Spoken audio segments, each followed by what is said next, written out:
Oh my god, Q4 of 2023 is just packed with amazing games. Spider-Man 2 is just fucking awesome.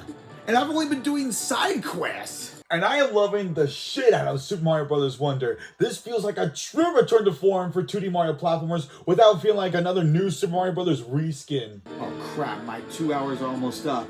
In a couple minutes, I gotta switch back to my Xbox Series X and get back to the awesomeness that is Alan Wake 2. Why don't you just buy it off the PS5? It'll save you from switching consoles constantly. In case you forgot, the first Alan Wake was a 360 exclusive, so I bought out the Series X out of respect. Hey, whatever supports your OCD ass, my guy. Oh my god, guys, oh my god, you are not gonna believe this.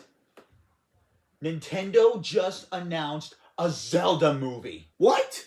No way! And they probably just announced it just to capitalize on the success of the Mario movie. No, apparently Miyamoto has stated they've been working on this project for years. Wait, for real?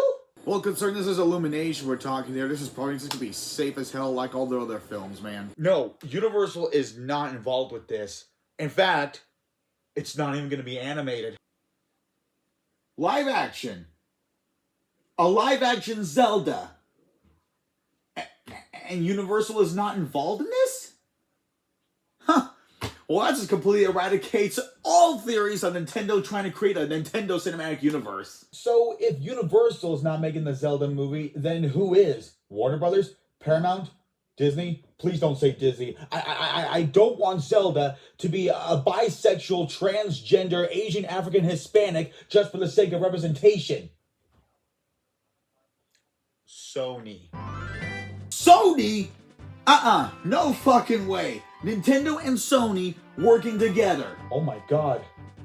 Does this mean Smash is coming back to EVO? My guy, you don't even play Smash competitively. Why do you even care? Well, I think it's about time Sora mains have their moment to shine. This is insane. I never thought in a million years a team up like this would ever happen. But when you think about it, Sony's games are better at storytelling than Nintendo. That's true. That's very true. Minus what we got back in 2020. Hey, don't you dare diss Ghost of Tsushima. That game had a beautiful story. How dare you? I'm not talking about Ghost of Tsushima. I'm talking about the other Sony game that came out in 2020. What other Sony game came out in 22? Oh. Did they say what director they're working with? Yeah, apparently they're working with Wes Ball on the project. Hold on a minute. Isn't that the guy who did all the Maze Runner movies? I'm not sure how I feel about that choice. I mean, thankfully those movies aren't Divergent or The Fifth Element, but they're no Hunger Games either. Well, we got Kingdom of the Planet of the Apes coming out next year, so maybe that movie could cement its potential for the Zelda project. But we don't know if that movie's gonna be good or not. I mean, War for the Planet of the Apes ended, or rather opened, the Charlton Heston movie on a high note. This could be a case of Nintendo counting their eggs before they hatch. Hey, at least they didn't get Paul W.S. Anderson. Okay, you do have a point there. What game do you think it'll be based off of? Twilight Princess. It's gotta be Twilight Princess. It felt like the most cinematic Zelda game. Minish Cap, motherfuckers. That is one of the most underrated Zelda games, but it's not very marketable, I hate to break it to you. They're probably just going to cater to people who only play Ocarina of Time and have never played any other Zelda game in their lives, like the uncultured casuals they are. Do you have to be a hipster to everything? Well, someone has to be unique in here. That doesn't make you look unique. In fact, it makes you look like a pretentious asswipe that no one wants to be around. Those people are just envious of my superiority. You're not the only one who doesn't have a sex life. Hey! I couldn't care less what game this movie will take place in. I just hope that this will be a good opportunity for them to give Link some actual character development. Like, have him relatable for the audience to connect to before his journey starts. Give him a likable but quirky personality. You know, instead of just making him the typical Anakin Skywalker, I'm the chosen one because that's how I'm written trope main character. Ew, you want Link to talk? Disgusting. Yeah, man, there were 2 times Link spoke, and people memed him rather than praise him. Look, guys, don't you understand?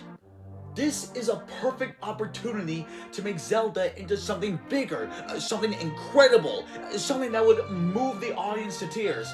Sure, this director doesn't seem like an ideal choice for this project, but let's look back for a second. Look at Peter Jackson. Back then, he was only known to be a director making a bunch of really low budget, tasteless gore fests. I'm pretty sure nobody at that time thought that he would be a great choice to make a Lord of the Rings movie, but look at him now.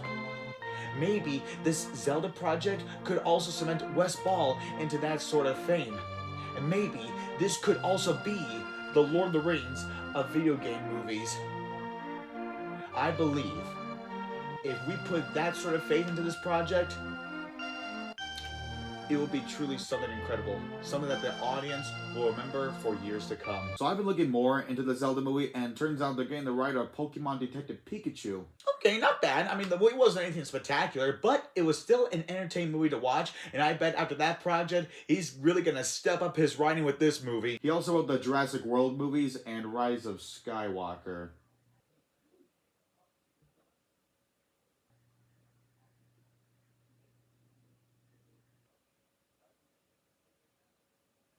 Fuck.